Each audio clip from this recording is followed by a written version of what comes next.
Hey YouTube, welcome back to another video. Getting it to you like only I can. Joke, okay? The YouTube streets are beyond depressing. Can't cope with any more of the fighting, the aggravation, whatever. Okay, today we're going to take a look at consciousness and what it means to be self-aware. I'm going to try and just jump straight in, all right? We assume as people that self-aware means to be able to say about ourselves that, do you know what, I was an asshole when I did that, or I was a complete tosser when I did that, I shouldn't have done that, I will go forward and I won't do that again. We assume that that's what self-aware means, okay? Not so, like in my case, okay? I thought I was conscious, I thought I was awake, and I thought I was self-aware because I thought I understood the types of things that annoyed me, that I could explain how I felt. Like I'd be able to say, you made me angry, that made me angry, that made me feel hurt, you're hurting me. I thought using phrases like that was being self-aware and trying to, and I believed I was articulating it back to whoever the person was that I was trying to explain it to, okay? As I got to be older and I've been on this whole codependency recovery abuse healing journey, I've learned a lot of things about myself, and I came to learn the biggest one was that I wasn't actually self-aware at all, and I never had been. In fact, I wasn't even conscious, okay? I learned about there being different levels of consciousness, and not every human being is on the same level of consciousness, okay? Now that helped me because it helped me stop pouring energy into people that aren't on the same level of consciousness as me. For example, before I would keep over explaining, over justifying, over defending, okay, to people totally committed to misunderstanding me at every turn, okay? It would always be perceived as it was a dig. If I was talking about how I felt, it would always be perceived as an attack, or that I was trying to hurt somebody just by letting them know. So then I stopped telling people and just kept it all in. But then, of course, if you're doing that, how are you having an authentic existence on this planet? I decided during all the recovery and all the healing, that's been painful, I decided I wanted to be more authentic, okay? Because my whole entire life had been a total lie. So I thought being self-aware was being able to recognise that in that instance over there, I was a complete tosser and a jerk and I shouldn't have done it, okay? Not so. For example, I felt angry when you said that because inside me, I have an unhealed wound and what you said hit home, okay? That is being self-aware rather than you made me angry, okay? But why? You've got to go that step deeper. To be acutely self-aware, you've got to go that step deeper, okay? So you've got to look at it on a deeper level. If that something made you angry, why? What did it trigger? And again, if we're being conscious and more authentic, and we recognize, like I spoke about in the other video, that we can think in that space of time before we decide to feel anything, okay, then we can't be telling people, you made me angry, you made me sad, you made me upset. We can't be saying that, okay, because again, we've got that window of time before, after somebody says something, before we feel, so we can actually think before we feel it. So if somebody says something to me, for example, and it's horrible, okay, I'll look at the words and I'll think, can I be bothered getting out of this calm, peaceful state to react to that? Now, if you'd have asked me that 5 or 6 years ago, yeah, I could be bothered to be that reactive because I wore all my wounds on the outside of my body. Like when I was speaking in the past video about being too sensitive or hypersensitive, that was me. All my wounds were on the outside. They were all invisible, but they were all on the outside of my body. Like, I didn't even know they were there. I just knew that when certain people said something, or in fact, any people said something, certain things would trigger me inside and cause me to feel a certain way. So then what I'm saying is, I spent my life on a plane of feeling things based off of other people. Okay, so if you will, anytime someone said something, if I was feeling something to react to whatever that person said, who was directing my life? Was it me or was it them? Like, I could be happy, okay, chilled and happy. Someone comes along, says something, looks at me a certain way, I feel offended or hurt. Who's ruling who in that moment? Who's ruling who? Is it me or is it the other person? Well, for me, I decided it was the other person that was ruling me. I was not in control or in charge of my own self at all. Okay, so this all happened on this portion of the journey. I have notes as usual because I can't remember nothing for nothing. So I learned about understanding the different levels of consciousness and that we're not all on the same plane of consciousness. That does not mean, and I want to strongly reiterate this, that does not mean that if somebody isn't as conscious or as self-aware as you, that they're lesser as a human, they're inferior, you're superior. That's not how this works, okay? It's just recognizing that different people come from a different place of consciousness, and trying to have every last person on the planet understand your perspective is just not reality, because we don't all exist on this same plane. Okay, so it's not in an offensive way that different people are on a different consciousness. It just means strictly that. So being self-aware, I learnt, or to me, is about being able to observe yourself and being able to remain while you do that in the self part of you rather than the ego part of you. Okay, it's being able to clearly articulate how you feel about things without blaming other people, without using passive aggression, without being derogatory, without using things like humiliation or put downs or having to one up. Okay, it's not adding our thoughts onto other people's words and deciding how we think they meant it is reality. Okay, so when people make a statement about something like, I like her, I think she's really nice, if we were to add on to that, oh, she thinks she's something just because she likes her, we're adding our reality onto what that person just said. That's not what that person just said. That person literally just said, I like her, I think she's nice. They're not saying that they think they're better than anyone because they choose to like that person. We're adding our reality onto their words. I did that a lot, okay? I would, instead of taking the words said and only the words said, and if you're like how I was, it's so hard to not do that because inside we've got all these wounds and unhealed things going on and all these issues that we haven't yet recognized. So when people say something, often our own defensiveness that we're probably not even aware of half of the time rises up and has to appease the ego. Yeah, well, she just thinks she's better than everybody else. But that's not what she said. She literally just said, I like that person. But then we're adding our reality onto those words. So I learned as part of this being self-aware and being conscious to only take the words said, okay, and stop adding things on. So also I learned that when I come to the table to mix with other human beings, to leave my emotions to this side. So I put my defensiveness down. I unpack it all. I put my defensiveness down. I put my ego down. I try to. Wrestling the egos, I mean, it's just a lifetime job, period. So I'll put if I was coming to the table to have a discussion about something with another individual and it was possibly, say, conflict resolution, seeing as that's like relevant for the area of YouTube that we're in. So say if I was coming to have a conversation with somebody and it was going to be about fixing issues, when I come to the table, I will be sure to bring only myself.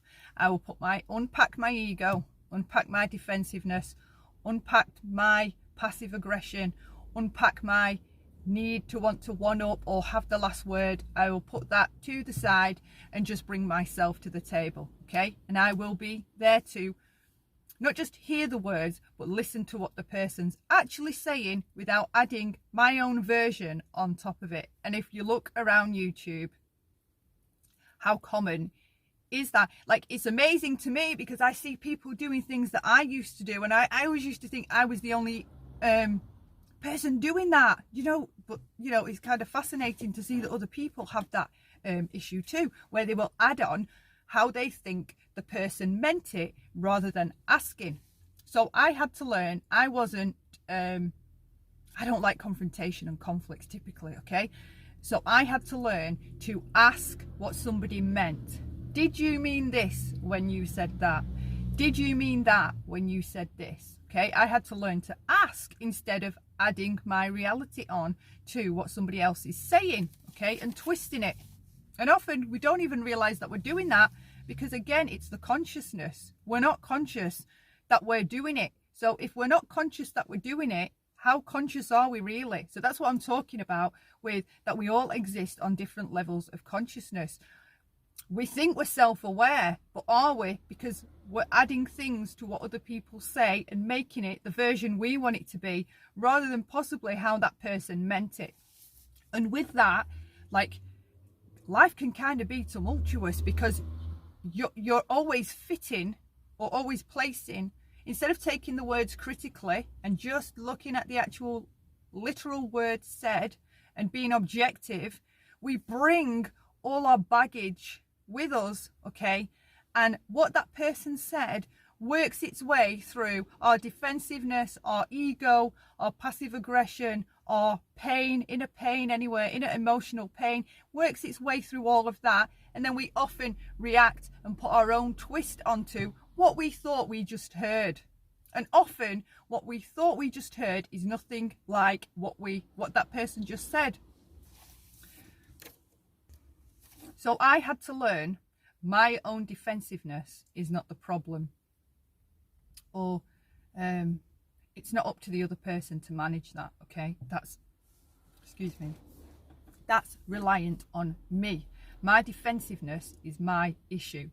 Somebody else trying to word everything so that it doesn't affect my defensiveness, should that be that person's thing that they've got to do? Should you go through life, should I say, trying to cater to everybody's defensiveness, everybody's emotions, everybody's feelings, or how they may feel, or how their ego may react? Or should you be able to just say the crystal clear words that you mean and have them greeted in the way you meant them, in literally by what was said, without somebody adding their take on it? I try to do that now, okay? So when I it's more like read on YouTube, but when I read or if I hear something on YouTube, I will try to leave my back. I'm conscious now of doing that, okay? I think that's the secret, being conscious of doing it, because so half of the time you don't even realize you're doing it. So now I'm careful that if someone has a disagreement with my opinion, okay, that every issue of mine is put to the side, and I take their opinion on the chin and debate it from an objective point of view, instead of it being an emotional point of view and reacting to it and taking on what I think they meant, what they could have meant, what I think they should have meant, and all that, making it all, and we just end up making things so much more confusing, okay? And especially in relationships with a partner, you're constantly, if you say to somebody, if you say to your partner, "Hey, you all right?" and they go, yeah, and then we'll sit there typically going, what's he saying it like that for? What's his problem? Like, well, what have I done? Have I done something? And we'll pull all these things through our mind, winding ourselves up, probably making ourselves anxious, when instead we could just go, you sounded a bit off, are you okay? Have I done anything that's bothered you? Clear it all up. Anyway, that's my preferred way of living now, being more authentic. Now, so again, I will try and enter dialogue, whether it's with a friend or if it would be a partner, or neighbours, whoever, try to hear what they're literally saying rather than adding my version onto it. And that was part of me learning about being more conscious and more self-aware. So I've learned to be more concise, more clear, and only use the words, and it's made me try to be more careful with the words with which I speak, that I don't and I know that I can go on and on wordy wise, I know that, but I try to be crystal clear in what I meant, so there isn't an angle for a different interpretation to be put on it. I will put the words I mean, and only the words I mean. So if somebody's saying, oh, she's only wrote that because she hates her, they're adding their twist to it. Do you see what I mean? She's only wrote that because she's got an agenda. They're adding their twist to it. If I had an agenda, I would write, I have an agenda and I really don't like this person.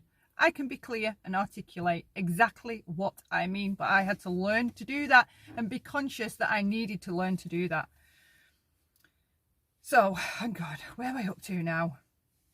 So, okay, so I will come to the table from a centered and grounded perspective with my issues, my defensiveness over there, and I will come ready to hear, okay? Because, like I said, we listen, but we don't tend to hear the actual words said. People will often state, like I just touched on, she only wrote that because of A, B, and C. She only thinks that because of A, B, and C. She only thought that because of D, E, and F, okay? The people doing that, they need to be more conscious ideally and ask, did you think that because of A, B, and C? Did you say that because of A, B, and C? Rather than putting their spin on it. Because what happens is, when we're constantly putting our own spin on other people's words and other people's thoughts, right? We're not living in a reality, in a general reality where everybody exists the same. We exist, I learned, in our own version of reality, in how, like, we end up writing how the reality is rather than letting the reality just be. We put our twist on it. And me wanting to be more authentic, I had to learn to stop doing that. Learn to stop adding things on to what other people think or say. So I realised within my existence, I wanted to be more authentic. So I set out on my own path trying to do that, okay? Today's main lesson, if you've made it this far, I would like it to be, do you believe that you're worthy? Okay, I do. Do you believe in the power of yourself alone, or does it rely on others? The power of myself is reliant on me. I grew up obsessed with what strangers, the neighbours, and everybody else thought, okay? That was my reality until, again, I was in my late 30s and I came to be on this path of self-recovery. We were brainwashed to always care what the neighbours thought, what the person across the road thought, what the person in the shop thought, what the kids at school thought. We were brainwashed to care, okay, about what this was like and what that was like, what you looked like, care more about what other people thought of it, okay? And again, in my late 30s, I realised that is no authentic and peaceful way to exist. Constantly obsessing over what everybody else thinks, okay? And I learned with help, is what other people think of me more powerful to me than what I think of me? What I think of me is more powerful to me than what other people think of me. End of, period, full stop. That's it. What I think of me matters more than trying to convince other people to think that idea of me, okay? I had to learn, and I've spoke about it again in a few videos, to let go of things. Let go of it. mentally let go of it. It takes practice, it takes discipline, because the thoughts creep in. What are they going to think? Look what you're wearing. What are they going to think? What are they going to think? Look at whatever. They're all, what are they going to think? What are they going to think? What must they think? Oh my God, I bet they think you're so stupid. Okay. I had to stop those thoughts in their tracks, reverse them, and change them to something realistic and healthy. It doesn't matter what they think. What you think matters more than what they think. Okay. And what I learned was constantly obsessing about what other people thought of me that I don't even know. I don't even know them. Like, do you want to exist like that? That trying to please and control the thought and thinking of other people in relation to yourself, because you're never, ever, ever going to reach every single person and have them think what you want them to think about you, ever. Let go of it. If you take one thing from this, take that. Okay, that's self-empowerment. That what you think about yourself is more powerful to you than what all these other people think about you. End of. That's it. Okay, that's today's lesson. So, consciousness, being self-aware. Are you self-aware? Can you articulate why that thing made you feel angry, or why you allowed that thing to make you angry, why it triggered whatever it did? Can you articulate that to yourself? Can you say, I have a wound there that goes back to this moment in time. It's unhealed. And when people say those kinds of things, it triggers it, because it takes me back to that being said to me at that time by that person when that wound was first put there. Can you do that? Okay. Are you conscious of adding things on to other people's words? Are you conscious of doing that? Have you, do you recognize that you do that when you keep saying, well, she thinks this and he thought that? And you don't know how other people think. We don't know. Okay. If we want to state something about what another person thought, we have to reverse that faulty thinking of assuming and ask them instead, because in all reality, we sound stupid, okay, trying to ascertain what somebody else thought. We have to ask, okay. I'll close this off here. 22 minutes again, man. Okay. Have a wonderful Monday. I hate Mondays. It's dull, raining, damp here. It's awful. It's freezing. But I hope you all have a fantastic Monday. Take care of yourselves. Do something kind for yourself today, okay? And stay safe, obviously. Take care, and hope to see you in the next video. Thank you for watching. Bye for now.